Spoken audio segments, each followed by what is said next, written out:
الحمد لله المعروف من غير رؤية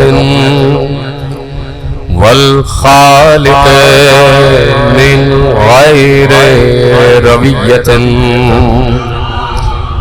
الذي لم يزل قائما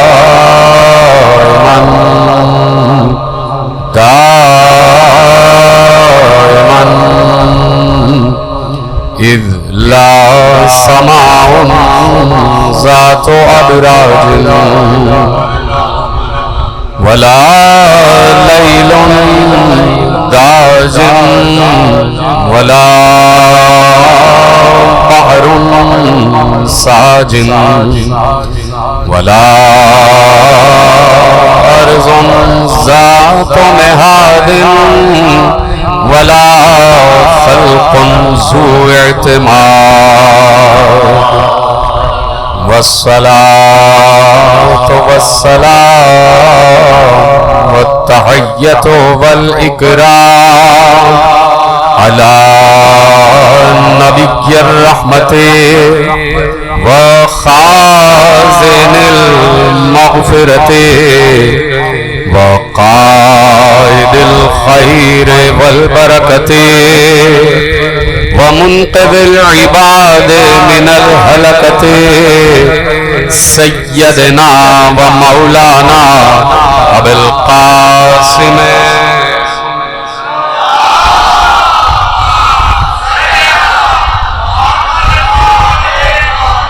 وأهل بيته الطيبين الطاهرين المعصومين المظلومين المنتخبين المنتجبين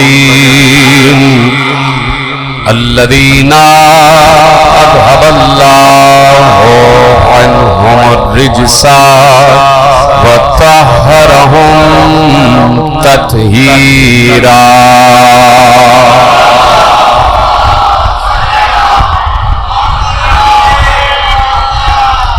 أما بعد فقد قال الله سبحانه وتعالى في محكم كتابه المجيد وفرقانه الحميد وقوله الحق بسم الله الرحمن الرحيم إنا في خلق السماوات والأرض واختلاف الليل والنهار لآيات لأولي الألباب. صلوات پر محمد وآلہ.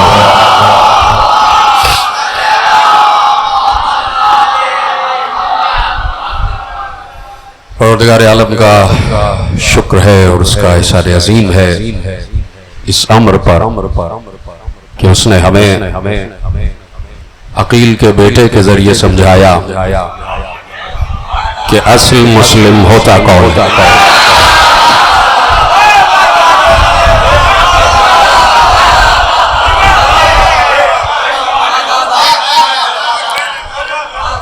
مسلم ابن عقیل کی سفارت نے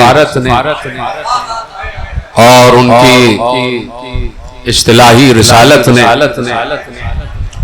ان کے عقل نے ان کے فہم نے ان کے تدبر نے ان کی منصب نیابت حسین نے یہ بتا دیا کہ مسلم ابن آدم الگ ہوتا ہے اور مسلم ابن عقیل الگ.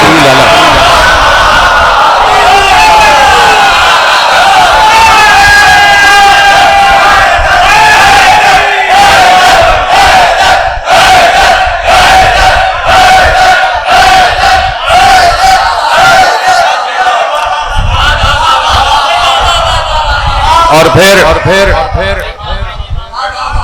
میں یہ بات بھی بڑے وثوق سے کہہ رہا ہوں اور بڑے اعتماد اور اطمینان کے ساتھ کہہ رہا ہوں کہ حضرت ابراہیم نے جو اپنے کو کہا کہ میں اول مسلم ہوں اور میں مسلموں میں سے ہوں، تو انہوں نے مسلم ملا کو دیکھ کر نہیں بلکہ ان کی نگاہ میں اپنی اولاد میں آنے والے ابن عقیل کی سیرت رہی ہو کہ میں ان مسلموں میں اول ہوں کہ جن میں کا ایک ابن عقیل بھی، جن میں کا ایک عقیل کا بیٹا بھی، اور ابن عقیل کے لفظ نے بتا دیا کہ مسلم ہوتا ہی وہ ہے کہ چاہے اس کے باپ کا نام کچھ بھی ہو، لیکن یقیناً اس کے ذہن و عقل کی ولادت، اس کے ذہن و عقل کی ولدیت میں عقیل کی صفت لکھی ہوتی۔ مجھے نہیں پتا کہ جملہ آپ تک پہنچا ہے نہیں پہنچا، یعنی کوئی عاقل ہو تو وہی مسلم کہلانے کا حقدار ہے۔ کسی بدعقل کو مسلم کہنا اچھی بات نہیں، اچھی بات نہیں، کسی بے عقل اور بدعقل کو مسلم کہنا، تو اسی لیے کہہ دیا کہ مسلم ہوتا ہی وہ ہے کہ جو سب سے زیادہ عقل مند کا بیٹا ہو، جو عاقل نہیں عقیل ہے، کہ جو عاقل کا یہ سمجھ لیجئے کہ صیغہ مبالغہ، جس کے پاس سب سے زیادہ عقل ہوتی ہے وہی اپنے بیٹے کو مسلم بناتا ہے، وہی اپنے بیٹے کو مسلم قرار دیتا۔ تو اسی لیے کہہ دیا کہ میں اول مسلم، اور پیغمبر نے بھی کہا کہ میں اول مسلم، اور یقیناً اسی شجرہ مسلم کو دیکھتے ہوئے اگر آپ جناب مسلم ابن عقیل کو سامنے رکھیں تب اقبال کا یہ مصرع سمجھ میں آتا ہے کہ مسلم اول شہ مرداں علی،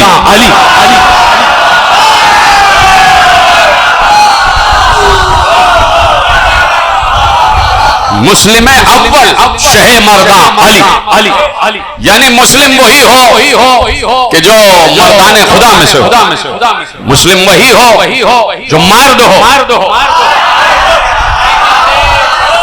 مسلم وہی ہو کہ جس کے پائے ثبات میں لغزش نہ آئے، مسلم وہی ہو کہ جو میدان جنگ میں ڈٹا رہے، تشریف لے کے نہ چلا جائے۔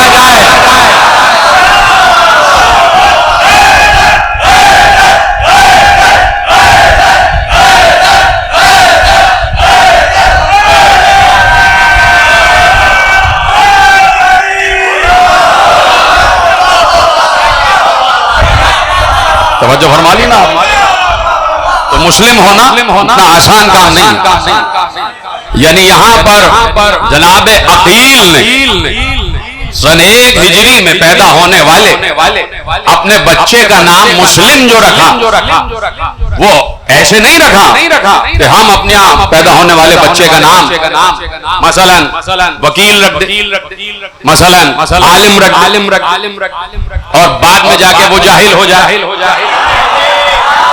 بعد میں جا کے وہ مجرم ہو جائے۔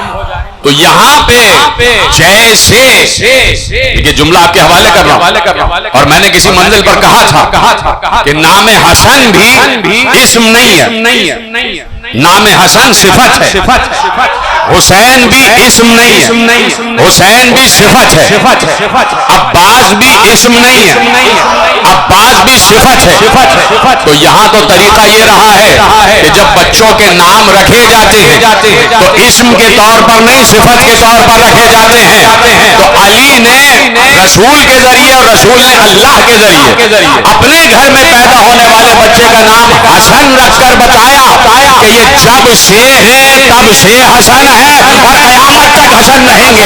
اسی طرح عقیل نے بھی نام مسلم رکھ کے بتایا یہ ازل سے مسلم ہے، ابد تک مسلم ہے۔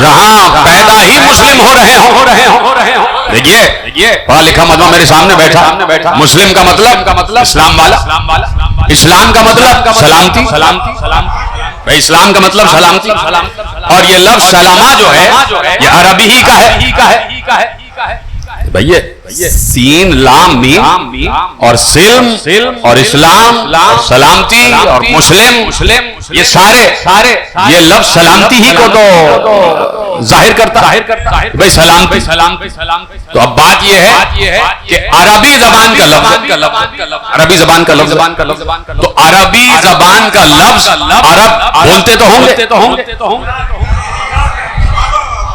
عربی زبان کا لفظ پیغمبر کے اعلان بعثت سے پہلے بھی تو بولا جاتا ہو کہ آپ پر سلامتی ہو آپ پر سلامتی ہو سلام علیکم نہ کہا جاتا ہو السلام علیکم نہ کہا جاتا ہو الگ بات لیکن کسی کو اپنے دائرہ پناہ میں لینے کے لیے کسی کے لیے کہنے کے لیے کہ تم ہمارے دائرہ پناہ میں ہو تو تمہارے لیے سلامتی ہے یہ لفظ کو استعمال کیا جاتا ہو تو اس وقت کسی ابو کے ذہن میں یہ کیوں نہ آیا کہ اپنے بیٹے ہی کا نام مسلم رکھ دے کہ سلامتی والا اسلام والا لفظ اسلام کا مطلب ہی سلامتی ہے اور اسی لیے السلام علیکم کہا جاتا ہے کہ آپ پر سلامتی ہو آپ میری طرف سے پناہ میں ہیں آپ میری طرف سے امن میں ہیں آپ کو میری طرف سے کوئی تکلیف نہیں ہوگی آپ دیکھ رہے ہیں کہ یہاں پر جہاں پر شعور اور جہاں پر عقیدہ اور جہاں پر علم اور جہاں پر تفقہ اور جہاں پر ایک تسلسل نور اس بات کی طرف اشارہ کر رہا ہو کہ اگر کسی کو پیدائشی طور پر اپنے بچے کا نام مسلم رکھنے کا حق ہے تو وہ صرف بنی ہاشم کو ہے کہ ہمارے ہاں یہ لفظ اسم کے طور پر نہیں صفت کے طور پر استعمال ہوتا ہے تو اس لیے یہ لفظ مسلم کوئی آسان لفظ نہیں ہے اور کوئی آج کا لفظ نہیں ہے کوئی 1400 برس پہلے کا لفظ نہیں ہے حضرت ابراہیم کا اعادہ سیرت ہوا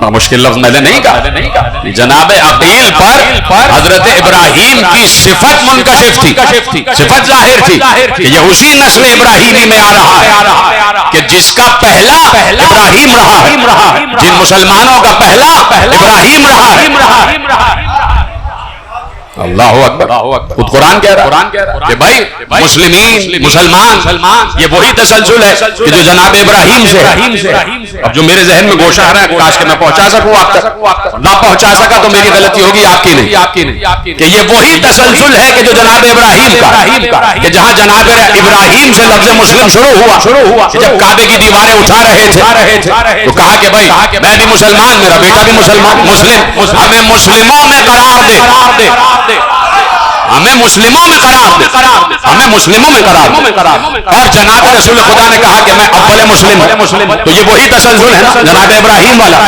پہنچ گئے آپ وہاں یہ لفظ مسلم عقیل کے گھر تک جو آیا یہ وہی تسلسل ہے جو ابراہیم کا تسلسل ہے تو اب میری اپنی نظر اور میرا اپنا عقیدہ اور میرا اپنا یقین یہ کہتا کہ جب میں نے یہ تسلسل اور یہ تمہید قائم کر لی اب میں یہ کہنے میں حق بجانے کہ جب درود پڑھا جائے کہ اللہم صلی علی محمد وعلی آل محمد پروردگار محمد و آل محمد پر ویسے ہی درود بھیج کما صلیت علی ابراہیم وعلی آل ابراہیم تو اس روح سے مسلم بھی درود میں شامل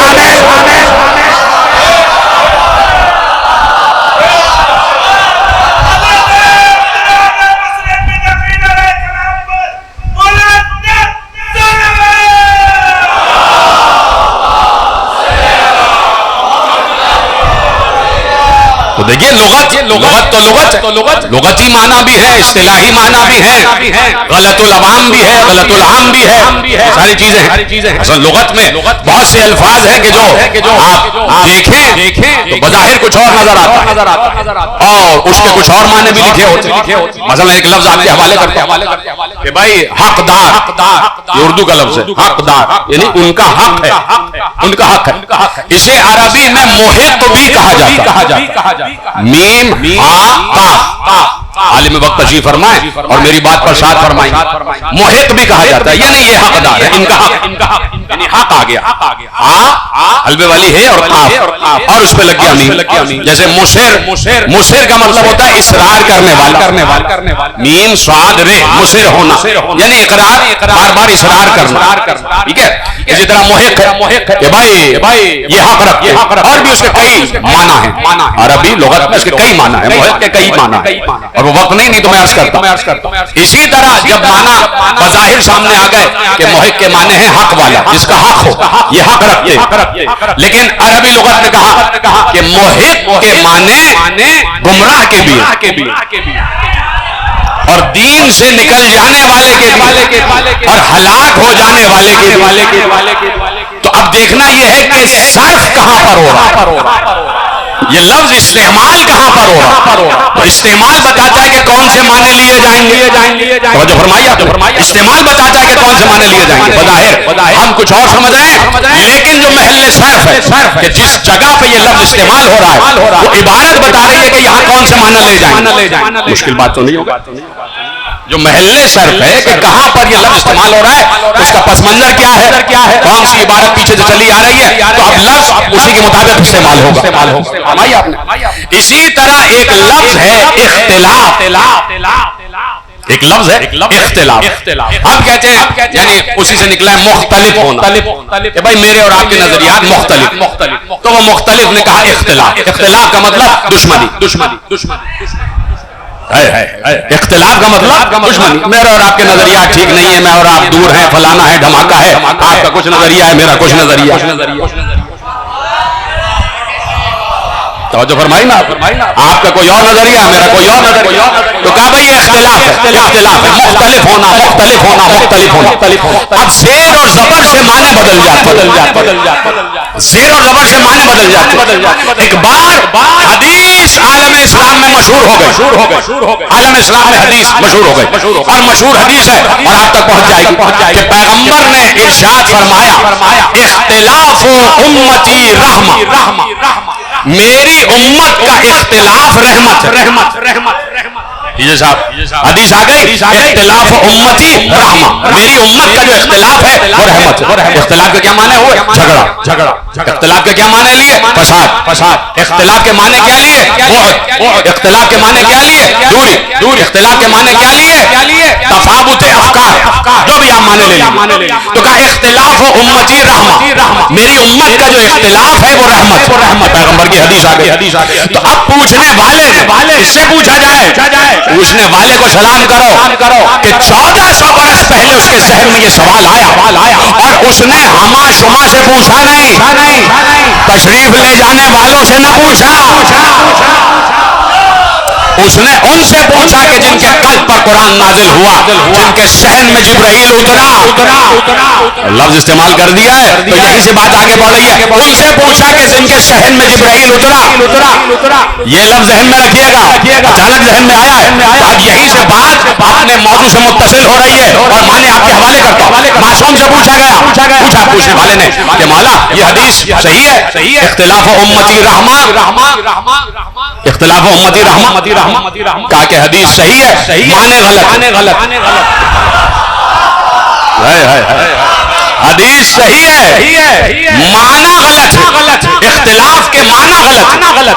اس نے کہا کہ مولا سمجھائیے، کہا اچھا دیکھو اس کا الٹ کیا ہوگا، اس کا الٹ کیا ہوگا، مثلا ہر چیز کی ایک ضد ہے، ہر چیز کا ایک الٹ، مثلا ابھی رات ہے وہ دن نہیں ہے، دن کی ضد رات کی ضد دن، سچ بولا جا رہا ہے اس کا مطلب ہے جھوٹ نہیں بولا جا رہا، تو جھوٹ کی ضد سچ کی ضد جھوٹ، یہ سب آپ کے ذہن میں ہے، تو ہر چیز کی ایک ضد ہے، تو معصوم نے ضد والا جملہ ارشاد فرمایا، معصوم نے مسکرا کر کہا اختلاف امتی رحمہ، حدیث صحیح ہے، معنی غلط، مولا سمجھائیے، کہا اس کا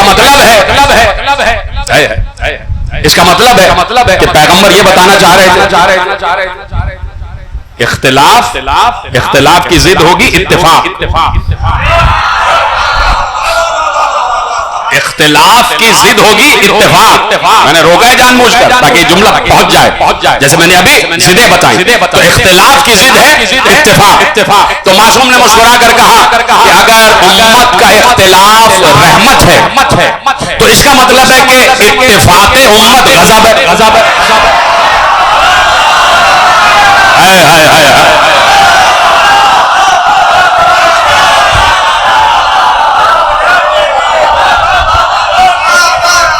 اس کی ضد بھی تو دیکھو. لفظ صحیح ہے, حدیث صحیح ہے, لیکن معنی غلط رہے ہیں.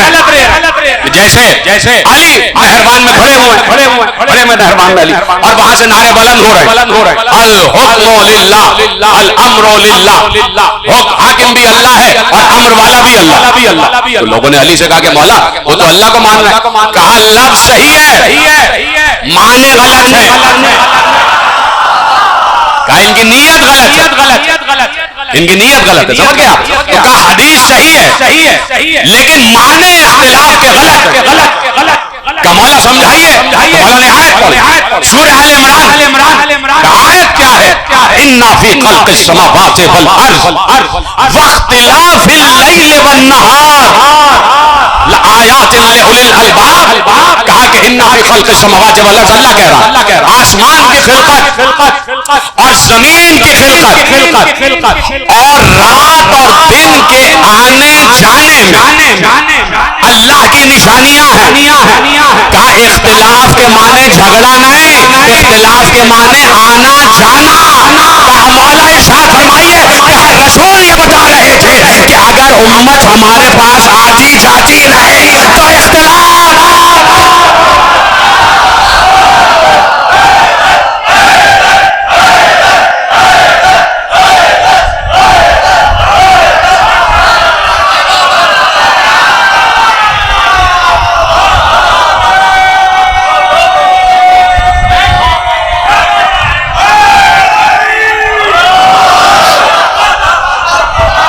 اختلاف اللیل والنہار, رات اور دن کے آنے جانے میں. رات اور دن میں کوئی اختلاف نہیں ہے, کوئی جھگڑا نہیں ہے. رات اور دن میں کوئی جھگڑا نہیں ہے. اختلاف کا مطلب کیا ہے؟ آنا اور جانا. اب معصوم نے کہا کہ کیا تمہیں وہ لفظ یاد نہیں کہ جب حسین مدینے سے نکلے تو ایک بار یہ کہتے ہوئے نکلے نحنو شجرۃ النبوۃ و معدن الرسالہ و مختلف الملائکہ. ہم ہی نبوت کا شجر ہیں, ہم ہی رسالت کا معدن ہیں. و مختلف الملائکہ اور ہمارے ہی گھروں میں ملائکہ آتے جاتے ہیں.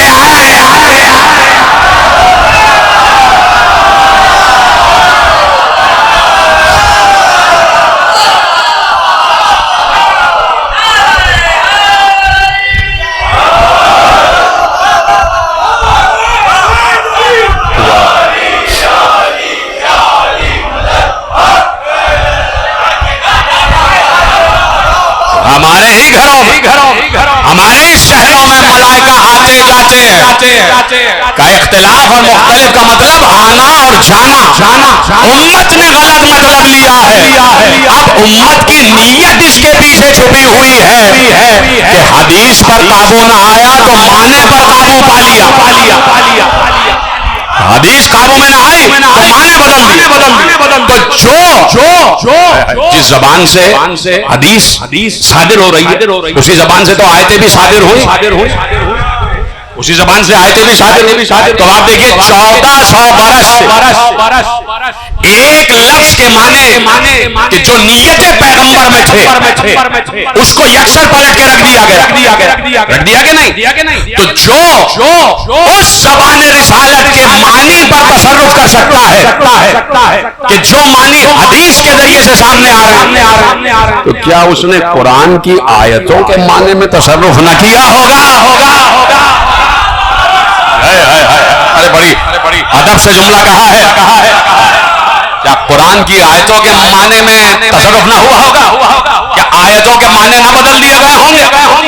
آیت پر تو اختیار ہے ہی نہیں, اور ہم یہی کہہ رہے ہیں کہ آیت پر اختیار ہے ہی نہیں. چپ ہو گیا بھائی. ہم یہی کہہ رہے ہیں 1400 برس سے کہ آیت خدا پر تو اختیار ہے ہی نہیں. اسی لیے ہر دور کے معصوم نے کہا نحنو آیات اللہ, ہم ہی اللہ کی آیات ہیں. اب جسے بھی چاہو اللہ کی آیت بنا دو, اللہ کی بنائی ہوئی 14 ہی رہے.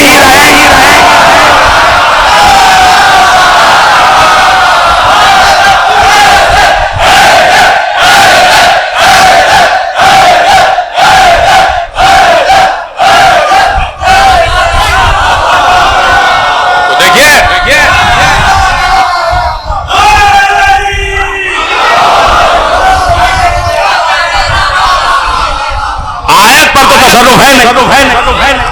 تو کہا کہ معنی بدل دو, معنی بدل دو. تو معنی بدلے اور معنی اپنے اعتبار سے بدل.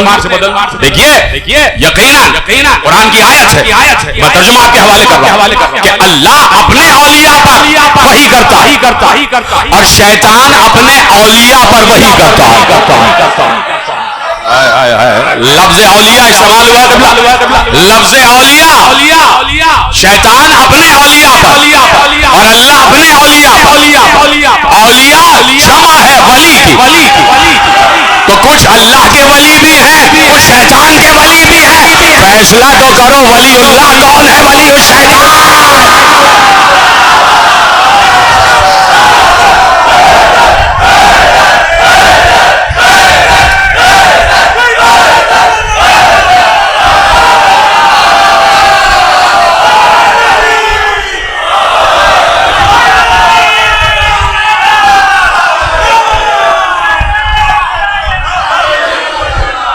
تو وہ شیطان وہی کرتا کہ اس کے معنی یہ کرو, اس کے معنی یہ کرو, اس کے معنی یہ کرو. مسلسل وہی کر رہا ہے, مسلسل وہی کر رہا ہے. ایک اہرمن و یزدان کا سلسلہ ہے جاری ہے. ایک اہرمن و یزدان کا سلسلہ ہے جاری اور ساری. وہ مجوسی کہتے تھے, زرتشت کہتے تھے. یہ زرتشتی مذہب ایران کا پرانا مذہب, بہت پرانا زرتشتی. تو اس میں دو خدا, ایک نیکی کا خدا اور ایک بدی کا خدا. وہ کہتے تھے نیکی والا بھی خدا ہے اور بدی والا بھی خدا. لیکن معصوم نے ارشاد فرمایا, انہوں نے کہا بھئی نیکی خدا کا نام جو ہے وہ یزدان ہے اور بدی کے خدا کا نام جو ہے رمن ہے, اور یہ دونوں ہیں اپنے اپنا کام کر رہے ہیں. تو قرآن نے آ کے کہہ دیا کہ بھائی لو کان فیہما آلہۃ, اگر دو الہ ہوتے لفسدتا, تو فساد ہو جاتا. تو آسمان و زمین کا یہ نظام قائم نہ رہتا. یہ ہمارے فساد کی بات نہیں ہو رہی. آسمان و زمین کا یہ نظام قائم نہ رہتا اگر دو خدا ہو. یکسر قرآن نے آ کے تردید کر کہا کہ اگر جملہ دوں, یہ میرا جملہ نہیں ہے, یہ علماء کا جملہ, یہ علماء کا جملہ. دیکھیے علماء نے کہا کہ اللہ کا ایک نام ہے المذل اور المعز بھی ہے, عزت دینے والا بھی اور ذلت دینے والا. المعز المذل, عزت دینے والا بھی اور ذلت دینے والا. اور پھر جب وہ بات آئی کہ اللہ جسے چاہتا ہے ہدایت دیتا ہے, جسے چاہتا ہے گمراہی میں چھوڑ رہی, تو کہا کہ یہ دونوں چیزیں اللہ کی طرف سے ہو گئی, ہدایت بھی اور گمراہی. کسی کو ہدایت مل رہی ہے تو اللہ دے رہا ہے, کسی کو نہیں مل رہی تو اللہ نے نہیں دی. تو علماء نے لکھا کہ نہیں, ایسا نہیں ہے. اللہ کی ہر صفت کا کوئی نہ کوئی مظہر ہے. اللہ کی ہر صفت کا کوئی نہ کوئی مظہر ہے, اور میں کسی منزل پر کہہ چکا, لیکن مجھے استدلال قائم کرنا ہے تو آپ کے حوالے کرتے ہیں. اللہ کی ہر صفت کا کوئی نہ کوئی مظہر ہے. انہوں نے کہا اللہ کی صفت علم کا مظہر آدم, علم آدم الاسماء کلھا, ہم نے آدم کو ہر اسم کا علم دے دیا. اللہ کی صفت علیم کا مظہر آدم. اللہ صبور ہے, صاد بے واو رے, صبر کرنے والا سب سے زیادہ, اور صبر دینے والا. صبور کا مطلب صبر دینے والا اور سب سے زیادہ صبر کرنے والا. صبر کی آخری منزلوں پر جو ہو سکتا ہے اسے صبور کہتے. کہا کہ لفظ صبور اللہ کی صفت اور اس کا مظہر ہے ایوب. حضرت ایوب علیہ السلام اللہ کے صفت صبور کے مظہر. اللہ حی ہے, زندہ ہے, کہ اللہ کے صفت الحی کے مظہر حضرت عیسیٰ بھی زندہ. تو جو فرما رہے ہیں اللہ حسین ہے, جمیل ہے, کہ اللہ کے جمال کے مظہر یوسف. تو اسی طرح علماء نے کہا کہ یہ جو ہے نا کہ وہ بھٹکنے کے لیے چھوڑ دیتا, کسی کو ہدایت کرتا ہے, کسی کو نہیں کرتا. کہا کہ اس جو بھٹک دینے کا, بھٹکنے کے لیے چھوڑ دینے کا جو مظہر ہے وہ شیطان ہے. شیطان بھی اللہ کی ایک صفت کا مظہر. اب یہ فیصلہ عالم کرے, علم رکھنے والے کریں کہ ایسا ہے کہ نہیں. بہرحال اس کی بھی معصوم نے وضاحت دے دی کہ یہ تم نے غلط کہا کہ ہدایت دے رہا ہے تو وہ دے رہا ہے اور ہدایت نہیں دے رہا تو وہی نہیں دے رہا. مسئلہ یہ نہیں ہے, مسئلہ صرف اتنا ہے کہ جو اس سے ہدایت مانگتا ہے اسے دیتا ہے, جو نہیں مانگتا اسے نہیں ملتا. مانگو, اس لیے اس نے آیت رکھی ہے کہ 5 وقت ہو اہدنا الصراط المستقیم. مانگو ہم سے, مانگو گے تو ملے گی, نہیں مانگو گے نہیں ملے گی. اب مانگو چیزیں ہیں جو مانگنے سے عطا کرتا ہے. توجہ فرما رہے ہیں. تو اب اس کے صفات ہیں جو چلتے چلے جا رہے ہیں اور انہی صفات کی طرف قرآن نے اشارہ کیا. تو جس پر قرآن اترا ہے وہی ہر لفظ قرآن کے اصل معنی بتائے, اسی سے پوچھا جائے. تو اب کیسے پیغمبر کے جانے کے تقریباً 100 برس کے بعد معصوم نے اس لفظ کی وضاحت کری. اختلاف کا مطلب یہ نہیں ہے کہ دور ہو جاؤ, جھگڑا ہو جائے, فساد ہو جائے. اختلاف کا مطلب یہ ہے کہ ہمارے پاس آتے جاتے رہو, امت ہمارے پاس آتی جاتی رہے. آپ سمجھیں, آپ ایک بار میرے مولا نے نظر ڈالی کہ حج کا موقع ہے اور کعبے کا طواف ہو رہا. نظر الی الناس یطوف الکعبہ, کہا کہ میرے مولا نے نگاہ ڈالی کہ کعبے کا طواف ہو رہا, لوگ کعبے کا طواف کر رہے. تو مولا نے اپنے چاہنے والے سے مسکرا کر کہا کانو یطوفون فی الجاہلیہ, یہ جاہلیت میں بھی ایسے ہی طواف کرتے تھے.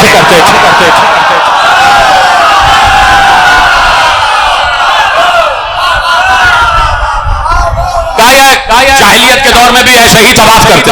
آپ دیکھ رہے ہیں معصوم کی نگاہ. اسلام آ چکا ہے, حج ہو رہا ہے, آخری رکن ہے, اور ابھی ہوا نا 3 دن پہلے ہوا. کہا کہ کانو یطوفون فی الجاہلیہ, یہ اسی طریقے سے عہد جاہلیت میں بھی طواف کرتے ہیں. ایسے جیسے اس وقت کر رہے ہیں ویسے ہی عہد جاہلیت میں بھی طواف کرتے. حیران ہو کے اس نے اللہ کو دیکھا. مولا نے مسکرا کر کہا عمر الناس, انسانوں کو یہ حکم دیا گیا تھا ان یطوفوا بہا, انسانوں کو یہ حکم دیا گیا تھا کہ کعبے کا طواف کریں, کعبے کا طواف کرے. وَيَنْظُرُ إِلَيْنَا, اس کے بعد ہمارے پاس آئے. اس کے بعد ہمارے پاس آئے اور ہمارے پاس آ کے کیا کریں؟ وَيُعْلِمُونَ وِلَایَتَهُمْ وَمَوَدَّتَهُمْ وَنُصْرَتَهُمْ, اور ہمارے پاس آ کے اپنی ولایت ہمارے سپرد کریں, اپنی مودت کا اقرار کریں, اپنی نصرت کا اقرار کریں. کہہ چکا اسی امام بارگاہ میں جملہ حوالے کر رہا ہوں. اس لیے حج کے بعد پیغمبر نے غدیر پہ سب کو روکا, عمل تو کر لیا, قبول بھی تو کروا کے جا.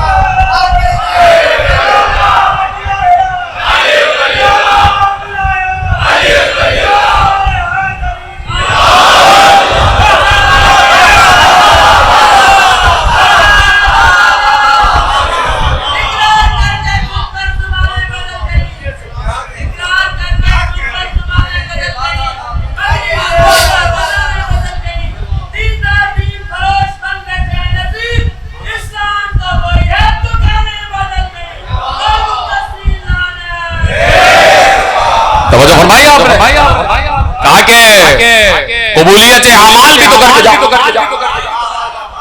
اللہ میں تھوڑی چھوڑو کہ بس اللہ دیکھ رہا ہے قبول ہو جائے, قبول ہوا یا نہیں ہوا, خود فیصلہ کر لو. اگر حج کے بعد علی ولی اللہ ہے تو سمجھ لینا کہ تمہارے اعمال قبول. خود فیصلہ کرو. فیصلہ تو اللہ نے اپنے ہاتھ میں دے دیا کہ خود فیصلہ کرو کہ اگر محمد و آل محمد کی محبت کے ساتھ اعمال انجام دیے گئے تو قبول ہے. اس لیے چھوٹی موٹی غلطیاں ہو گئی, چلو کفارہ دے دینا. جو فرما رہے ہیں تو آپ دیکھیں کہ اس لیے میں نے عرض کیا کہ عبادت بھی ہے اور مقصد عبادت عبادت بھی ہے اور لفظ عبادت کے معنی صلاۃ اپنی جگہ قائم ہے. یہ صلاۃ قائم ہوئی ہے اس وقت. قرات صلاۃ بھی ہو رہی ہے اور قیام صلاۃ بھی ہے. امت کو فیصلہ کرنا ہے. قرات بھی ہے, قیام بھی ہے. فیصلہ تم کر لو کہ اللہ نے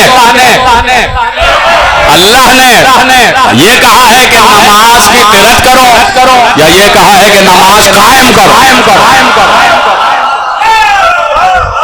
قیام صلاۃ کا مطلب میں واضح کر دوں اس لیے کہ تقریر لائیو جا رہی ہوتی ہے اور مسلسل لوگ جو سن رہے ہیں ان کو پتا ہے, لیکن بہت سے لوگ نئے ہوں گے, الٹی سیدھی سوچنا شروع کر دیں. چلیے ان کے لیے عرض کر دیں کہ بھائی قیام صلاۃ کا مطلب یہ ہے کہ ہر وقت حالت نماز میں رہو. یہ ہے قیام صلاۃ کا مطلب, ہر وقت حالت نماز میں رہو.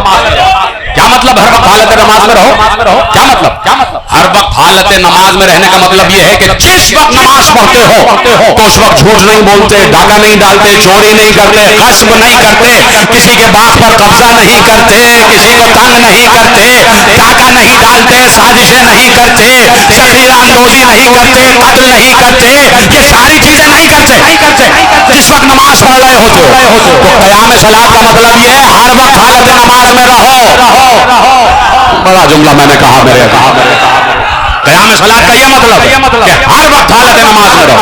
یہ کیا کہ گئے نماز پڑھ کے آئے اور پھر جھوٹ بولنا شروع کر دیا, پھر فساد کرنا شروع کر دیا. مسلم مومن آپس کو ایک دوسرے کو تنگ کر رہے ہیں. یہ ہے قیام صلاۃ. مومن ایک دوسرے کو برداشت نہیں کر رہا. یہ ہے قیام صلاۃ. مسلمان ایک دوسرے کو برداشت نہیں کر رہا. یہ ہے قیام صلاۃ. آپس میں جھگڑے ہو رہے ہیں. یہ قیام صلاۃ. موبائل اسنیچنگ, مسلمان کو لوٹ رہا ہے. یہ قیام صلاۃ. 1 روپے کا سودا 100 روپے کا بیچ کے آئے اور کہا اللہ اکبر. یہ ہے قیام صلاۃ. اس کو کہتے ہیں قیام صلاۃ. نماز پڑھ لیجئے, نماز پڑھ نہیں لیجئے, ہر وقت نماز کی کیفیت میں رہو, ہر وقت وضو کی کیفیت میں رہو. یہ ہے قیام صلاۃ. تو لفظ اور معنی اسی سے پوچھا جائیں گے معنی کہ جس پر لفظ نازل ہوا. اس لیے کہا مختلف الملائکہ, ملائکہ کے اترنے کی جگہ ہمارا گھر ہے. جہاں ملائکہ آتے جاتے لائق 1400 برس کی تاریخ میں کچھ ایسی تشریفات کو لائے کہ جس کی جرأت ہو کہ یہ جملہ کہے کہ ہمارے گھر میں جبرائیل آتا تھا. 1400 برس کی تاریخ اور قیامت تک بیٹھے ہوئے لاکھ کوئی ایسی شخصیت لاؤ کہ جس نے کہا ہو کہ ہمارے گھر میں جبرائیل آتے تھے, ہمارے گھر میں فرشتوں کا آنا جانا. فضائل تو بنا لیے, فضائل علی کے تھے, اڑا دیے کسی اور ایسوں کو اڑائے کہ بڑی بڑی چادریں جن پر فٹنا آتی تھی چھوٹی رہ جاتی تھی.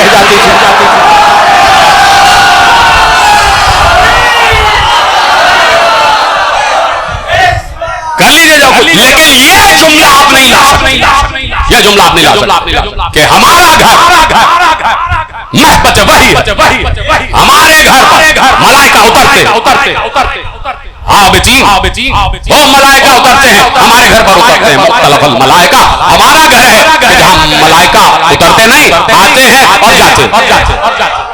آپ امام بارگاہ آئے اور جائیں گے, آئے ہیں کسی مقصد سے, جائیں گے کسی مقصد سے. تو فرشتے کس مقصد سے آ رہے ہیں اور کیا لے کے جا رہے ہیں؟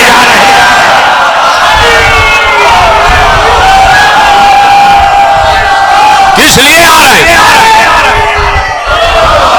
اور یہاں سے کیا لے کر جا رہے ہیں؟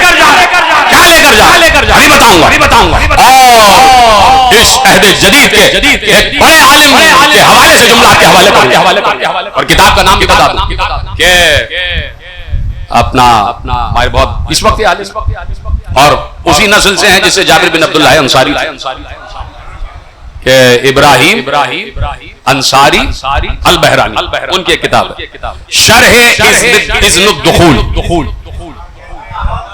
یعنی اس پر شرح اذن دخول جو آپ پڑھتے روزوں پہ اذن دخول جو پڑھتے اس کی شرح میں کتاب. شرح اذن الدخول، اذن دخول کی شرح. موضوعات ہمارے یہاں ہیں بھائی، موضوعات عالم اسلام کے کسی بھی مسلک کے پاس اتنے نہیں ہیں جتنے ہمارے پاس ہیں.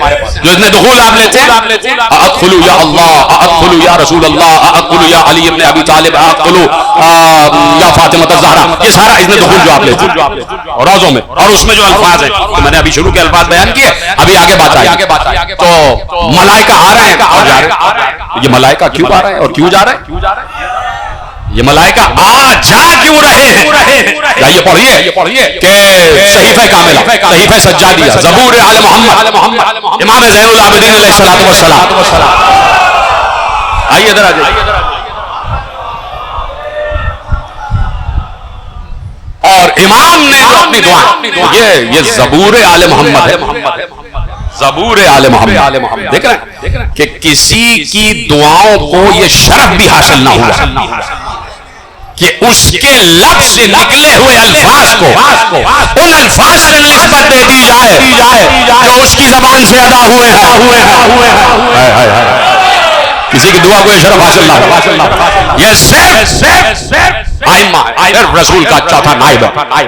صحیفہ کاملہ زبور آل محمد، اس میں دعائیں ہیں بہت ساری، سینکڑوں دعائیں.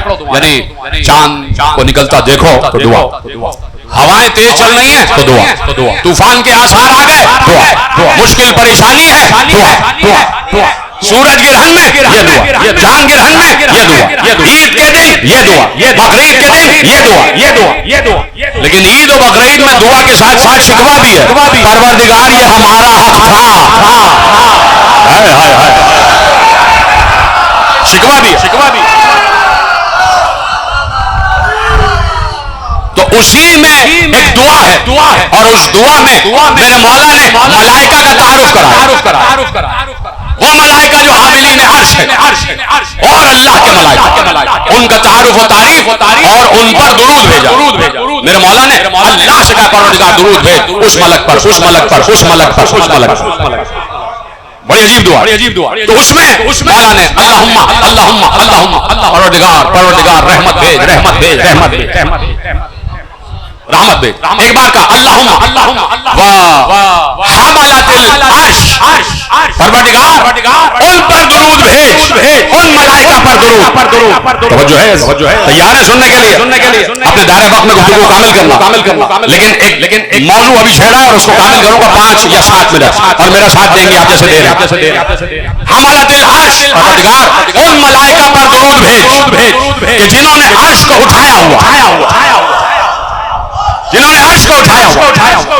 کسی نے معصوم سے پوچھا کہ مولا یہ کعبے کو کعبہ کیوں کہا جاتا؟ یہ کعبے کو کعبہ کیوں کہا جاتا؟ کہا اس لیے کہ یہ چوکور ہے، اس کے 4 کونے، کہا اس لیے کعبہ کہا جاتا. کعبے کے 4 کونے کیوں؟ کہا اس لیے کہ کعبہ جس کی شبیہ ہے بیت معمور، اس کے 4 کونے. کہ بیت معمور کے 4 کونے کیوں؟ کہ بیت معمور کے اوپر ہے عرش، اس کے 4 کونے. کہ عرش کے 4 کونے کیوں ہیں؟ کہ اس لیے کہ اسلام کے 4 ارکان ہیں. کہ کون سے؟ سبحان اللہ والحمدللہ ولا الہ الا اللہ واللہ اکبر. یہ 4 ارکان اسلامی ہیں، 4 تسبیحات، اور ہر کونا سبحان اللہ تسبیح، والحمدللہ تحمید، ولا الہ الا اللہ تحلیل، واللہ اکبر تکبیر. کہا کہ تحلیل و تقدیس و تحمید و تکبیر یہ عرش کے کونے، اور ان عرش کے کونوں کو اللہ نے اسلام کے 4 بنیادی ارکان سے نسبت. اور پھر کہا اس عرش کو ملائکہ نے اٹھایا ہوا، حملۃ العرش، پروردگار ان ملائکہ پر درود بھیج. اور میں خود اندر سے میری طبیعت جو ہے وہ شاد و آباد ہو رہی ہے کہ جو میں نتیجہ آپ کے حوالے کرنے والا، لیکن آپ کے چہروں پہ ولایتی مسکراہٹ رہے. کہا کہ ان ملائکہ پر درود بھیج جنہوں نے عرش کو اٹھایا ہوا، الذین وہ ہیں لا یفترون من تسبیحک، پروردگار جنہوں نے عرش کو اٹھایا ہوا ہے، یہ تیری تسبیح میں اختراع نہیں کرتے، یہ تیری تسبیح میں کوتاہی نہیں کرتے، یہ تیری تسبیح میں کمی نہیں کرتے، افتراء نہیں کرتے، ایسا نہیں کہتے کہ جو تو نہیں ہے وہ کہہ رہے ہو. کہ جو کہتے ہیں سچ کہتے ہیں. کہا کہ پروردگار ان ملائکہ پر درود بھیج کہ جنہوں نے عرش اٹھایا ہوا. ایک قسم ہو گئی ملائکہ کی جنہوں نے عرش اٹھایا. يحملون العرش ومن حوله الذين يحملون العرش ومن حوله يسبح بحمدهم ويؤمنون به واستغفرون للذين آمنوا. کہا کہ کچھ ہیں کہ جنہوں نے عرش اٹھایا ہوا ہے اور کچھ ہیں جو اس کا طواف کرتے ہیں. يسبحون به وہ اس کی تسبیح کرتے ہیں. ويؤمنون به اس پر ایمان لا. اور کیا کام کرتے ہیں؟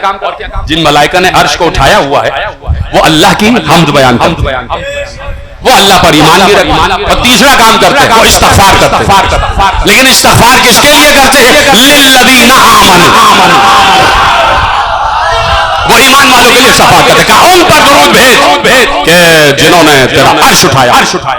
پھر آواز دے. پھر معصوم نے آگے جملے کہے جہاں سے میں آپ کے حوالے جملے کر پا رہا ہوں, آپ کے حوالے کرتا ہوں. کہا کہ وہ کہ جنہوں نے عرش اٹھایا ہوا ہے ان پر درود بھیج. پھر آواز دے. اسرافیل صاحب السور. پروردگار اسرافیل پر درود بھیج کہ جو سور بھونکے گا. تو اسرافیل کا کام ہے سور بھونکنا. اللہ اکبر. کہا کہ اسرافیل پر درود بھیج کہ جو سور صاحب السور جو سور بھونکیں گے. دو سور ہوں گے, دو سور بھونکے جائیں گے. کہ ایک سور جو حضرت اسرافیل بھونکیں گے وہ اتنی کڑک آواز ہوگی, اتنی تیز کہ کانوں کے پردے پھٹ جائیں گے. اور اس آواز سے جتنے بھی ذی نفس ہیں سب مر جائیں گے.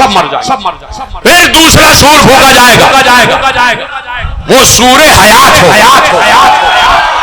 اس سور کو بھونکا جائے گا تو اس سے انسان دوبارہ زندہ ہو جائے گا. فرق یہ ہے کہ سور موت اسرافیل بھونکے گا, سور حیات علی بھونکے گا.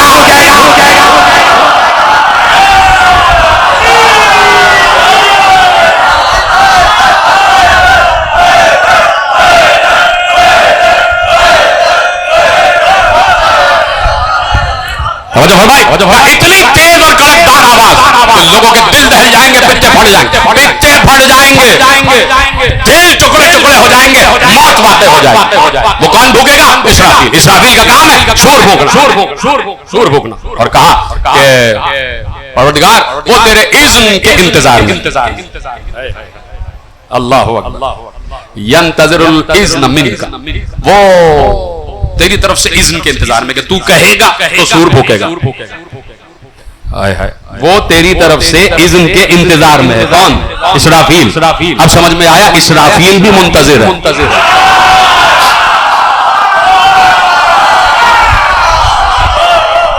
ینتظر منک الاذن, وہ تیری طرف سے اذن کا منتظر ہے. اسرافیل منتظر ہے, انتظار میں ہے کہ کب وہاں سے حکم آئے اور یہ سور بھونکے. پھر کہا کہ ومیکائیل, اور اس میکائیل پر درود بھیج. کون ہے جو کون ہے؟ کہا کہ جو ذل جاہ ہے, جو بڑی جاہ والا ہے, عظمت والا, جو بڑا ذل جاہ ہے, جو بڑی جاہ اور عظمت والا. تیرے لحاظ تیرے دربار میں جس کی بڑی شان ہے, بڑا مرتبہ, اس میکائیل پر درود. اس میکائیل پر درود بھیج. واہ. اور پھر کہا کہ اجازت ہے یہ کام نوٹ کرتے چلے جائیں. کچھ ملائکہ ہیں جو عرش اٹھائے. اسرافیل کا کام سور بھونکنا انتظار میں, ٹھیک ہے. میکائیل کا کام رزق تقسیم کرنا. میکائیل کا کام رزق تقسیم کرنا جو اللہ کی بارگاہ میں بڑا مرتبہ. تیسرا ملک کا نام لیا, جبرائیل پر درود بھیج. الامین علی وحی, جو تیری وحی کا امین ہے. جبرائیل کا کام کیا ہوا؟ وحی لانا, سلامت رہے, ساتھ دیتے جائے. جبرائیل کا کام ہے وحی لانا. الامین وحی, جو تیری وحی کا امین ہے. جبرائیل تیری وحی کا امین ہے. تو جبرائیل کا کام بھی ہے کہ وحی اللہ کی لائے اور لے جائے. جب بھی وحی آئے جبرائیل لائے. بات واضح ہو گئی. پھر کہا والروح, پروردگار اس روح پر سلام بھیج اس روح پر سلام بھیج من امرک جو تیری امر سے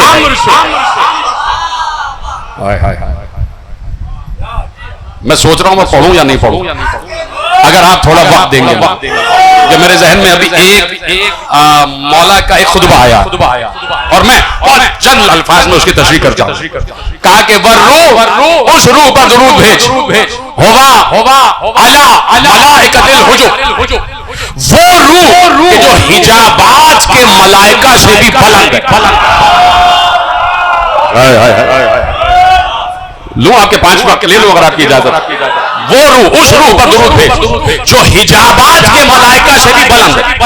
تو ہم نے کہہ دیا حجاب تو لوگوں نے کہا یہ حجاب یہ جو قنات پڑی ہوئی حجاب ایسا حجاب نہیں. اب جب معصوم سے پوچھا گیا جا کے پڑھیے گا ابن ابی الحدید نے مولا کا یہ جملہ نہج البلاغہ سے عرض کیا اس کی تفسیر لکھی ہے میں چند جملے آپ کے حوالے کرتا ہوں. کہ یہ حجابات کیا اجازت ہے کہ حجابات کیا حجابات ساتوں آسمانوں کے درمیان حجابات اور ایک حجاب کی چوڑائی اور اس کی ضخامت 500 برس کا فاصلہ. اللہ اکبر کہہ دیں اللہ اکبر. ایک حجاب کی چوڑائی 500 برس کا فاصلہ 500 برس کی راہ اور ہر حجاب میں 70,000 ملائکہ جو اس کی تسبیح و تقدیس کر رہے ہیں. کا 7ویں آسمان سے اوپر حجاب اور وہ حجاب کہ جو اللہ کی کبریائی کا حجاب ہے.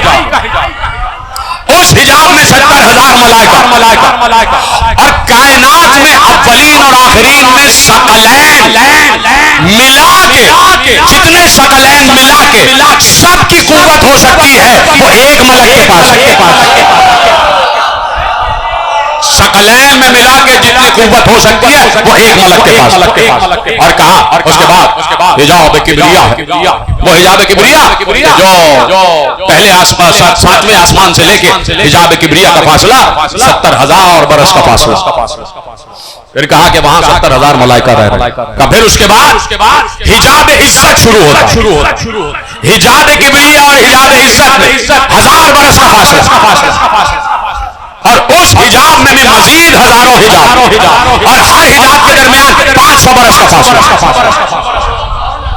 سبحان اللہ کہتے جائیں. میرا مولا بتا رہا اور جن کو ایسٹرونومی سے شغف ہے جو علم فلکیات جانتے ہیں جنہوں نے دیکھا ہے اور میں نے رمضان کی تقریروں میں ایک تقریر میں علم فلکیات پر بات کی کہ کہاں سے کہاں تک عرش اعظم تک یہ کلسٹرز یہ تمام چیزیں کہاں تک جا رہی ہیں جا کے دیکھ لیجئے گا وہ بیان نہیں کر رہا. کہا اس کے بعد حجاب کبریا کے بعد حجاب عزت کے بعد حجاب جلال. وہاں پر بھی 70,000 ملائکہ جو اس کی تسبیح و تقدیس کا. حجاب جلال کے بعد حجاب عظمت میں بھی ہزاروں ملائکہ جو اس کی تسبیح و تقدیس کر رہے ہیں. اور اس حجاب میں بھی مزید حجاب اور ہر حجاب کے درمیان 500 برس کا فاصلہ. کہا اس کے بعد حجاب قدس ہے. حجاب قدس اور حجاب عظمت میں 1000 برس کا فاصلہ اور اس حجاب میں بھی ہزاروں ملائکہ جو اس کی تسبیح و تقدیس کرتے ہیں. کہا اس کے بعد سفید روشنی کا حجاب. اس کے بعد سفید روشنی کا حجاب. کہا اس کے بعد آتا ہے حجاب اعلی. اس کے بعد آتا ہے حجاب اعلی کہ جہاں کوئی اعلی ہی پہنچ سکتا ہے یا تو علی اعلی. اس کے بعد حجاب اعلی. تو کہا کہ پروردگار ان فرشتوں پر درود بھیج واہ اعلی کہ وہ اعلیٰ ہیں ملائکہ حجاب سے بھی اوپر ان پر بھی درود. سب یاد کر رہے ہیں نا کس ملک کا کیا کام ہے دہرانے کی ضرورت نہیں. کہا کہ حجاب والے ملائکہ پر بھی درود بھیج کہ جو سب سے اعلیٰ. اور عجیب جملے ہیں میرے مولا کے صحیفے سجادیہ میں. کہا کہ ان فرشتوں پر درود بھیج جن کا کام کیا ہے جن کا کام یہ ہے کہ خزان المیاہ کہ جن کے پاس پانی کے خزانے جن کے پاس پانی کے خزانے ہیں. والزواجر السحاب اس کی تشریح علماء نے کی ہے، میں آپ کے حوالے کرتا ہوں، میرا تو دم ہی نہیں ہے کہ ان الفاظ کی تشریح کروں. وَالزَّوَاجِرُ السَّحَابِ، بادلوں کو جھڑکنے والے. مولا نے کہا کہ جو بادلوں کو کڑکاتے ہیں، کہا کہ وہ ملائکہ جو بادلوں کو کڑکاتے ہیں، کہا کہ وہ ہوا کو اشارہ کرتے ہیں، ہوا ہلتی ہے، ہوا چلتی ہے، تو جب ہوا کو جھڑکتے ہیں یہ ملائکہ، تو اس کی آواز سے بادل آگے بڑھتے ہیں، اور جب اس کی آواز سے بادل آگے بڑھتے ہیں تو یہ ایک اور آواز دیتے ہیں جس سے بادل ٹکراتے ہیں. جب بادل ان کی آواز سے ٹکراتے ہیں تو تمہیں بجلی چمکتی ہوئی دکھائی دیتی ہے. میرے مولا کے صحیفہ سجادی میں الفاظ کہ پروردگار اور ملائکہ پر درود بھیج کہ بادلوں کی چمک میں جن کے کڑکنے کا لہجہ. زواجر السحاب، یہ بادل کڑکتے ہیں تو یہ ملائکہ ان کو جھڑکتے ہیں اور ان کی آواز یہاں تک آتی ہے کہ ان پر سلام، ان پر درود. کچھ ملائکہ یہ بھی ہے جو ہوا چلا رہے ہیں، کچھ ملائکہ ہیں جو بادل کو ہلا رہے ہیں، کچھ ملائکہ ہیں جو بادل کو ٹکرا رہے ہیں، کچھ ملائکہ ہیں جو بجلی بنا رہے ہیں. ہے نا؟ آگے بڑھو اگر آپ کی اجازت. اللہ اکبر. دیکھیے یہ عجیب لفظ ہے، کہا الذین، ان پر درود، الذین ان پر درود، عرفتہم مساقیل المیاہ، پروردگار ان پر درود بھیج کہ جن کو تو نے پانی کے قطروں کا وزن بتایا ہوا، پانی کا وزن بتایا ہوا ہے، اور جن کو یہ بھی بتایا کہ کہاں کتنی بارش برسے گی. کون ملائکہ کہ جنہیں پانی کے قطروں کا وزن بھی معلوم ہے اور جنہیں معلوم ہے کہ کہاں کتنی بارش برسے گی، کتنی مقدار میں بھی برسے گا. جا کے پڑھیے گا جملے، جہاں مجھے یاد آ رہا ہے آپ کے حوالے کا الذین عرفتہم مساقیل المیاہ، کہ جن کو اللہ نے پانی کا وزن بتایا ہوا ہے ان فرشتوں پر. توجہ فرما لی آپ، کہا کہ پھر کہا کہ پروردگار درود بھیج کن ملائکہ پر، مبشرین وبشیر ومنکرین ونکیر. مبشر و بشیر پر درود بھیج، منکر و نکیر پر درود بھیج. مبشر و بشیر کا کام ہے بشارت دینا قبر میں، منکر و نکیر کا کام ہے عذاب دینا قبر میں. برومان، اور ان ملائکہ پر جن کا نام رومان، ان کا کام کیا ہے؟ فتان القبور، کہ جو قبر میں لوگوں کا امتحان دے. ان ملائکہ پر بھی درود، منکر و نکیر پر، مبشر و بشیر پر، رومان پر، ان سب ملائکہ پر درود بھیج. کہا کہ پروردگار ان پر درود بھیج جو سکان الہوا والعرش، کہ جو ہوا پر مقیم ہے ان فرشتوں پر درود، جو زمین پر مقیم ہے ان فرشتوں پر. دیکھیے ایک لفظ مجھے اور عجیب لفظ، اور اب تو بارشیں ہونے والی ہے نا، تو اس لفظ کو یاد رکھیے، اس لفظ کو یاد رکھیے کہ کہا کہ ان فرشتوں پر درود بھیج کہ جنہیں پتا ہے کہ بارش کہاں برسے گی، کتنی برسے گی، بارش کہاں برسے گی، کتنی برسے گی. کہا کہ وہ کون فرشتے ہیں؟ اللہ اکبر. کہ الذین، وہ ہیں مع القطرۃ المطر، قد نظر کر دو. کہا کہ ان فرشتوں پر درود بھیج جو بارش کے ہر قطرے کے ساتھ برستے ہیں، جو بارش کے ہر قطرے کے ساتھ برستے ہیں.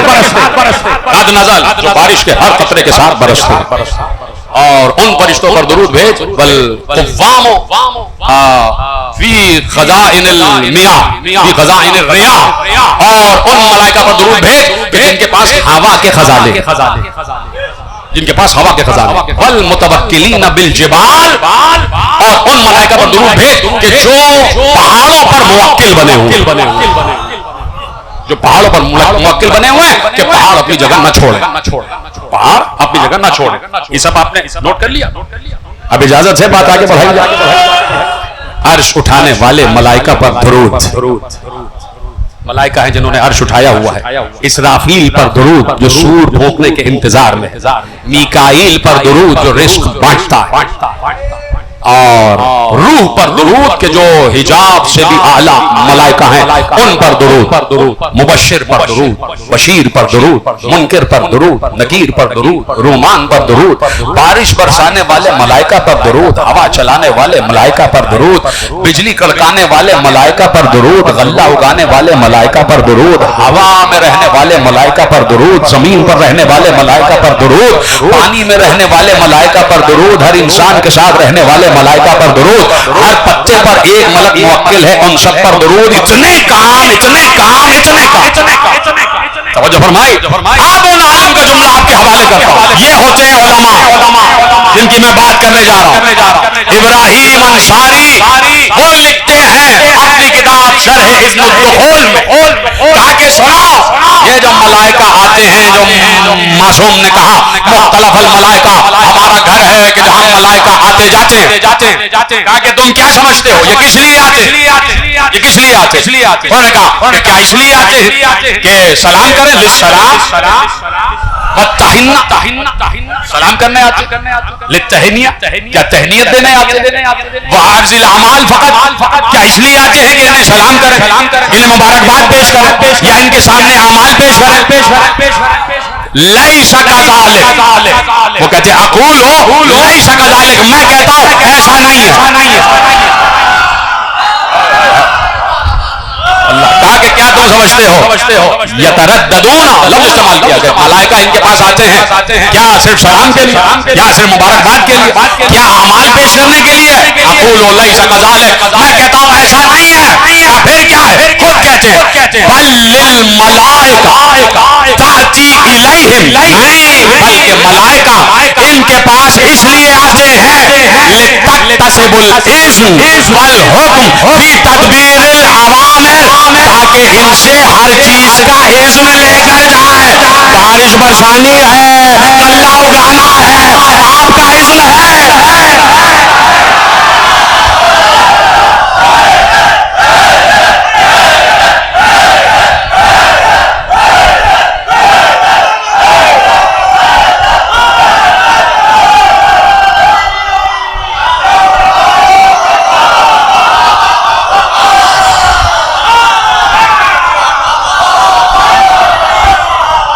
یہ ملائکہ اذن لینے آتے ہیں یہ ملائکہ اجازت لینے آتے ہیں فی تدبیر الامور امور میں تدبیر نہیں سمجھے کیا ہر چیز آپ جاتے کھول کے بیان کر دی جائے. تدبیر امور میں تدبیر امور جمع ہے امر اور امر بھیجنے والا عامر اور عامر ہے اللہ حکم اس کا اذن ان کا.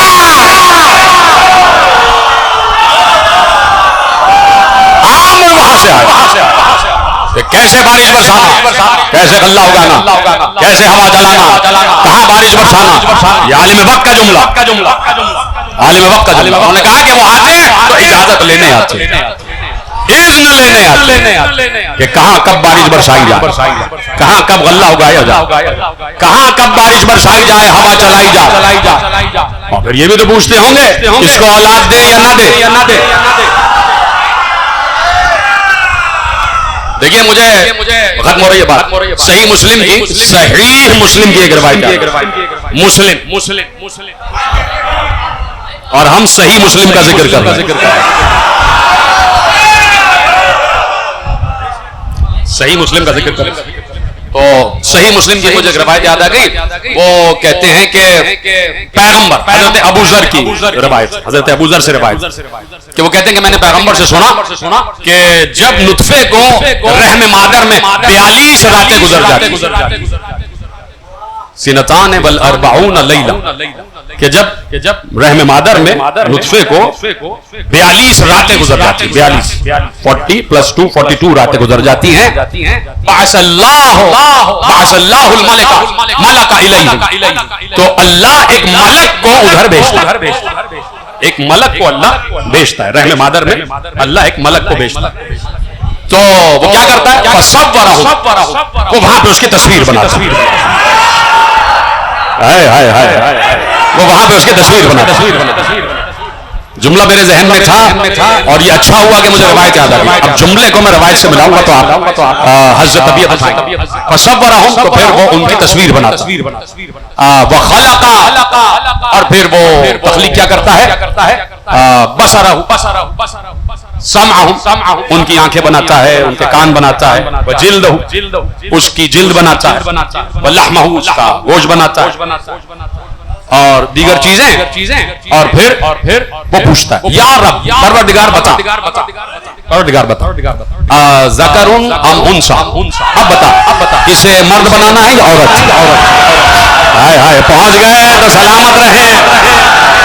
ہائے ہائے ہائے ملک پوچھتا ہے یہ کہہ دیتے ہیں اے عورت تم مردوں کے مجمع میں کہاں سے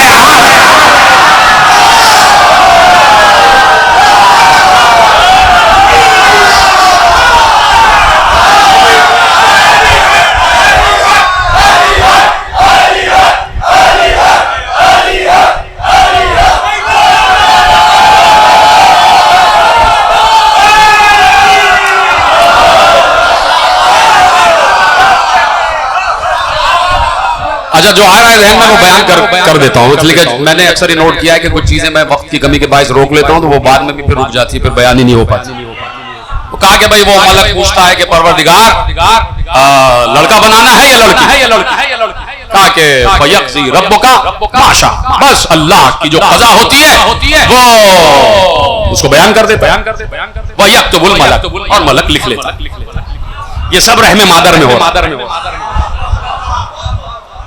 صحیح مسلم کی روایت ہے کہ رحم مادر میں جب جنین 42 راتوں کا ہوتا ہے تو اس میں ملک بھی آ جاتا ہے.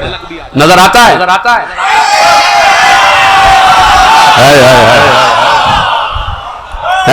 اور ماں کو پتہ ہی نہیں چل رہا کہ اندر باتیں ہو رہی ہیں.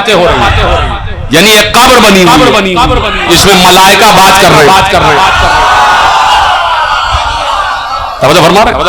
تو وہ یکتب الملک ملک لکھ لیتا ہے اور پھر ملک پوچھتا ہے کہ یا رب پروردگار اجلہ پروردگار یہ کب تک رہے گا کب تک زندہ رہے گا اس کی موت کب آئے گی. فیقضی ربک ما شاء اللہ کے جو قضا ہوتی ہے اللہ اس کو لکھوا دیتا ہے. ویکتب الملک اور ملک لکھ لیتا ہے کہ یہ کب تک زندہ رہے. ثم قال پھر ملک پوچھتا ہے یا رب ورزقہ پروردگار اس کو کتنا رزق دینا اس کا رزق کتنا ہوگا. ویقضی ربک ما شاء بس اللہ کی جو قضا ہوتی ہے اللہ وہ قضا جاری کر دیتا ہے اور ملک لکھ لیتا ہے. ثم یخرج الملک پھر ملک باہر آتا بالصحیفہ ایک صحیفے کے ساتھ کہ جس میں اس کا یہ تمام امور لکھے ہوئے ہوتے. ایک صحیفے کے ساتھ ملک باہر آ جاتا ہے جس میں اس کے یہ تمام امور لکھے ہوتے ہیں کہ یہ مرد ہے یا عورت ہے اس کو کب تک جینا ہے اس کا رزق کیا ہوگا یہ ساری چیزیں اس میں لکھی ہوتی ہیں. اور پھر کہا کہ ملک یہاں پہ تقریر یہاں پہ جو روایت ہے وہ ختم ہو رہی ہے. کیا پھر ملک نہ اس سے زیادہ لکھتا ہے نہ اس سے کم. لا یزید علی ما عمر ولا ینقص نہ زیادہ نہ کم اس لیے کہ فرشتے کا اختیار نہیں ہے. جو اللہ نے لکھوا دیا اسے اتنا ہی لکھنا ہے. خود سے زیادہ نہیں کر سکتا خود سے کم نہیں کر سکتا. اور ایک بات آقائے خمینی نے ایک لفظ لکھا کہ جب شب قدر میں اولل امر پر امر خدا اترتا ہے تو اس اجازت کے ساتھ اترتا ہے جس کا رزق چاہے بڑھا دو جس کا شبر بھائی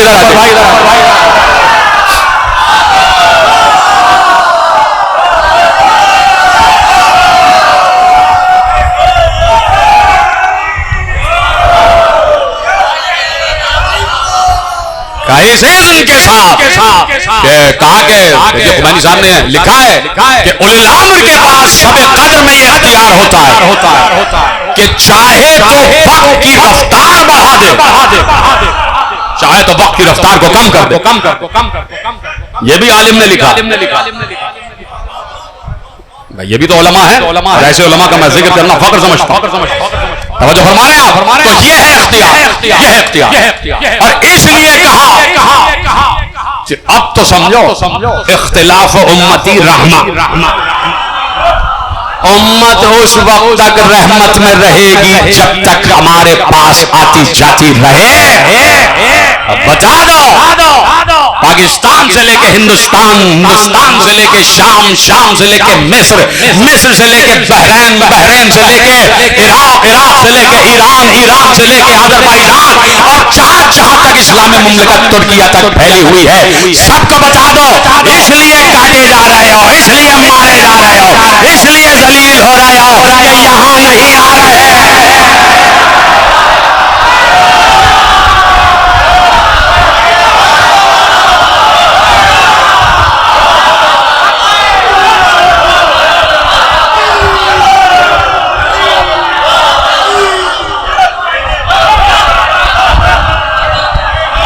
جہاں ملائکہ آنے میں فخر محسوس کرتے،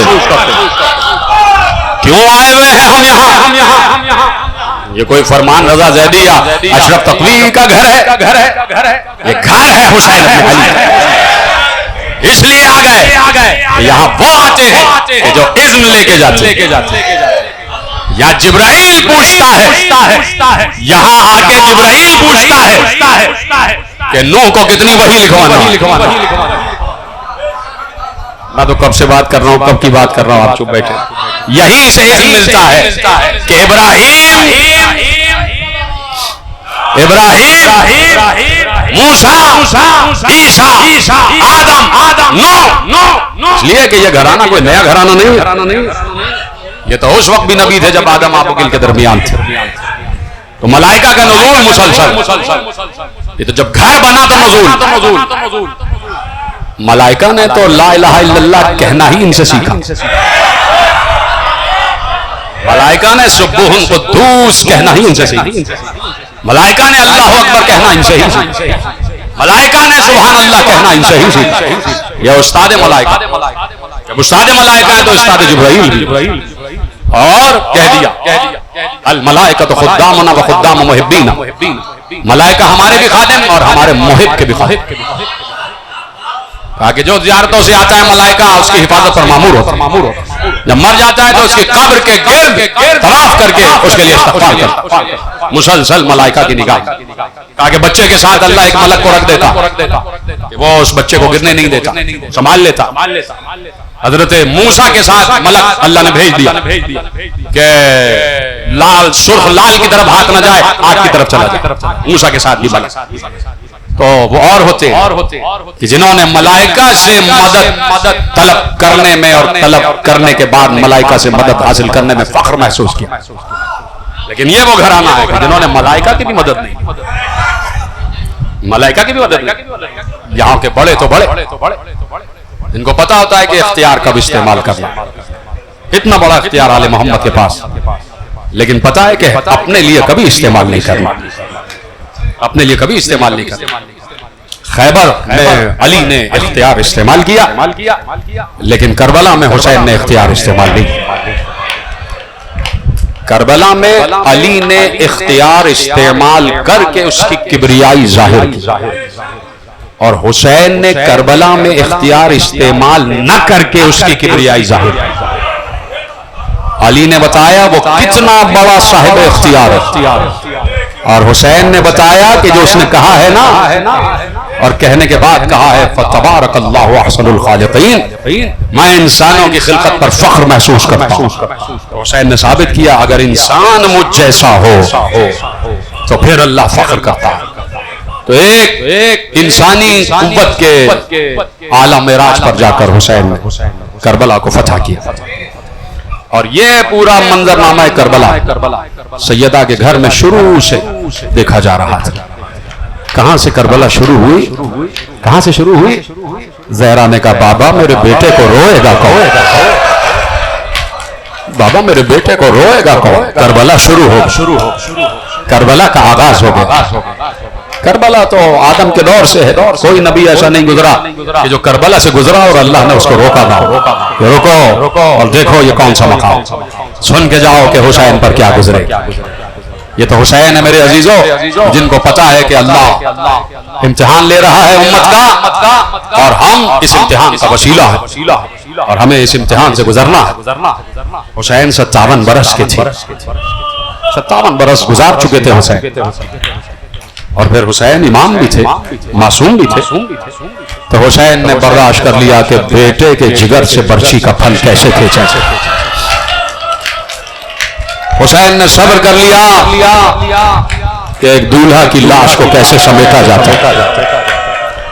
حسین نے صبر کر لیا کہ پروردگار تیرے ہونے کو منوانا ہے تو شیر خوار گود میں دم توڑ رہا تھا، علی اصغر کے گلے سے تیر سے شعبہ پار ہو رہا تھا، اور حسین شکر ادا کر رہے تھے۔ 57 برس کے تھے نا، لیکن مسلم کے بچے تو 57 برس کے نہیں تھے، 8 اور 9 برس کے 2 بچے اسی منزل یقین پر فائز کہ جہاں حسین و عباس فائز تھے۔ ہر مقام پر کہتے جاتے تھے ہاں شاید یہی لکھا ہوا ہے کہ ہمیں اپنی ماں سے بچھڑ کر جان دینا، ہمیں اپنے بابا سے بچھڑ کر جان دینا۔ بچے 8 اور 9 برس، 5 اولادیں مسلم نے عقیل کی، ایک بیٹی 4 بیٹے، 2 بیٹے جڑواں اور یہ 2 بیٹے 8 اور 9 برس، وہ دونوں ان سے مسن تھے۔ کتابوں نے لکھا، تحقیقات کے حوالے کرنا نہیں چاہتا، یہ منبر تحقیق بیان کرنے کے لیے نہیں لیکن ایک لفظ ادا کرتا، لوگوں نے لکھا، کہیں لکھا گیا، شیخ صدوق نے بھی لکھا کہ اولاد جعفر طیار میں سے، لوگوں نے کہا کہ جعفر طیار کی اولاد ہو ہی نہیں سکتے، لیکن کسی نے لکھا کہ ان بچوں کی ماں جعفر طیار کی بیٹی تھی۔ 2 اور 3 بچوں کی ماں حضرت عباس کی بہن علی کی بیٹی، اور ان بچوں کی ماں بھی ہاشمی۔ صرف تحقیق بیان کر رہا ہوں، یہ اسی گھرانے کے بچے ہیں۔ ماں نے بڑے نازوں سے پالا، 8 اور 9 برس کے بچے، ماں کیسے جدا کرے، لیکن بچوں نے باپ کا دامن تھام لیا، بابا ہم بھی ساتھ جائیں گے، اماں اجازت۔ مسلم کہہ رہے تھے بچوں تم ماں کے ساتھ رہو، بچوں نے اب مسلم کا نہیں ماں کا دامن پکڑ لیا، اماں دل چاہتا ہے بابا کے ساتھ جائیں، بابا کے سینے سے لپٹ گئے، ماں آگے بڑھ گئی، بچوں کو سینے سے لگا لیا کہ بچوں جاؤ، لیکن ایک جملہ کہا، میرے والی خدا حافظ، آپ آقا کی سفارت کی منزل پر جا رہے ہیں، آقا میرے والی میرے سرتاج، میں آپ سے کچھ نہیں کہتی، بس یہ چاہتی ہوں میرے بچوں کا خیال رکھیے، میرے بچوں کا خیال رکھیے۔ یہ عجیب جملہ تھا۔ میں ایک جملہ کہنے میں حق بجانے ہوں کہ جس وقت رسول نے زہرا کا ہاتھ علی کے ہاتھ میں دیا تھا نا، جب عقد ہو رہا تھا زہرا کا علی سے، تو رسول نے صرف ایک بات کہی تھی، یا علی یہ زہرا میری امانت ہے، اجرکم اللہ، یہ زہرا میری امانت ہے۔ اور یہی کہا تھا علی نے کہ زہرا جب رسول کے پاس جانا تو میرا شکوہ نہ کرنا، اس لیے کہ آپ کو اپنی امانت کہہ کے میرے حوالے کیا تھا۔ اب آپ کی آواز گریہ بلند ہو جائے، زہرا کو علی کے حوالے کیا رسول نے یہ کہہ کے کہ یہ میری امانت ہے، اور زینب کے حوالے سکینہ کو حسین نے یہ کہہ کے کیا، زینب یہ میری امانت، زینب یہ میری امانت، اور یہاں دونوں بچے مسلم کے حوالے کر کے کہا، اے میرے والی میرے بچوں کا خیال رکھیے، میرے بچے نازوں سے پلے، یا میرے پہلو میں سوچیں، ان کی غذا کا ان کے پانی کا خیال رکھیے۔ بڑا کڑا سفر مسلم نے گزارا ہے، اور ایک اور جملہ کہا کیونکہ جناب مسلم نے عقیل 15 رمضان کو سفر کیا، 15 رمضان کو چلے ہیں، سفارت کی منزل جب ملی ہے تو 15 رمضان، تو بی بی کو پتا تھا کہ کتنا فاصلہ ہے، یہ ہے کوفہ، اور 15 دن کے اندر واپس بھی آ جائے، تو کہا کہ والی مجھ سے وعدہ کریں کہ عید پر میرے بچوں کو ضرور لائیں۔ کیا سنا آپ؟ عید الفطر پر میرے بچوں کو ضرور لائیں۔ عجیب و غریب ماں کا ارمان، اجرکم اللہ، دوسری مرتبہ آئے ہیں اور پھر مدینے سے ہوتے ہوئے گزرے، اور پھر وہ راستہ کہ جو کوفے کی طرف جاتا ہے، بڑا پرپیچ سفر گزارا ہے جناب مسلم نے۔ 4 سفیر پہلے ہی بھیجے جا چکے تھے۔ ایک سفیر کو امام حسین نے بصرہ بھیجا، اور اس سفیر کا نام سلیمان ابو رزین، خط لے کے پہنچے، اور بڑی عجیب تفصیل ہے، چھوڑتا ہوں کہ وہ بھی جاسوسی ہو گئی، اور اپنے ہی مغالطے میں آ کر اس سفیر کو ابن زیاد کے دربار میں پیش کیا۔ اس وقت کوفے بصرے کا گورنر ابن زیاد تھا، اور اس کے بعد پھر بصرہ سے اسے یزید ملعون نے کوفہ بھیجا۔ ابن زیاد کے حوالے کیا، ابن زیاد نے وہیں پر سر کو تن سے جدا کروا دیا۔ ایک اور سفیر بھیجا قیس ابن مسحر سیدانی، اسے بھی راستے میں قتل کر دیا گیا۔ ایک اور سفیر، اسے بھی راستے میں قتل۔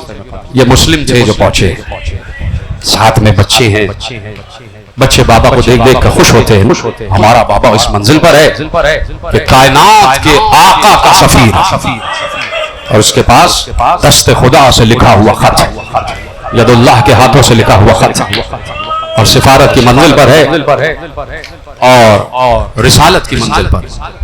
رسالت اصطلاحی معنوں میں نہیں، لغت کے معنوں کہ کوئی آپ کا سفیر بن کے چلا جائے، اجرکم علی اللہ۔ میں اس لیے رک کر پڑھ رہا ہوں تاکہ تفصیل آپ کے حوالے ہو جائے۔ پہنچے ہیں، 18,000 خطوط تو پہلے پہنچ چکے تھے، مسلسل خطوط آ رہے ہیں۔ حسین ابن علی نے بھیجا ہی اس لیے تھا کہ جاؤ، مسلم خطوط آ رہے ہیں، دیکھ کے آؤ کہ کوفے کی فضا سازگار ہے، کوفے کی فضا سازگار ہے۔ یہ دیکھنے گئے، وہاں گئے تو بہت سے لوگوں نے فوراً ہی مسلم کے ہاتھ پر بیعت کر دی۔ ایک مغالطہ ہے کہ جسے ختم ہونا چاہیے، کہ خطوط میں یہ بھی لکھا گیا تھا کہ مولا آپ ہماری طرف آ جائیے، ہمارا کوئی امام نہیں۔ اس کا مطلب ہے اب سوچ لیجئے کہ خطوط لکھے کنہوں نے تھے۔ اگر شیعوں نے لکھے ہوتے تو شیعوں کا امام تو حسین تھا، سمجھے آپ ہماری طرف آئیے اس لیے کہ ہمارا کوئی امام نہیں۔ دیکھ رہے ہیں کس نے خطوط لکھے، کنہوں نے خطوط؟ کوفی لا یوفی تو کہہ دیا جاتا ہے، لیکن کوفے کے جو اصل رہنے والے تھے وہ علی کے چاہنے والے تھے۔ یہ کوفہ جس وقت آباد ہوا، اور جا کے پڑھیے گا کس نے آباد کیا، تو جب کوفے کو بنایا گیا ہے چھاونی، کینٹ بنا دیا گیا، ماں بازار سجا دیا گیا، تو بہت سے قبائل جو آباد کرنے والے کے حق میں تھے، تو کوفے کو بنانے والے نے ان قبائل کو لا کے کوفے میں آباد کر دیا۔ دوسرے دور میں یہ کوفہ آباد ہے، سمجھ گئے آپ؟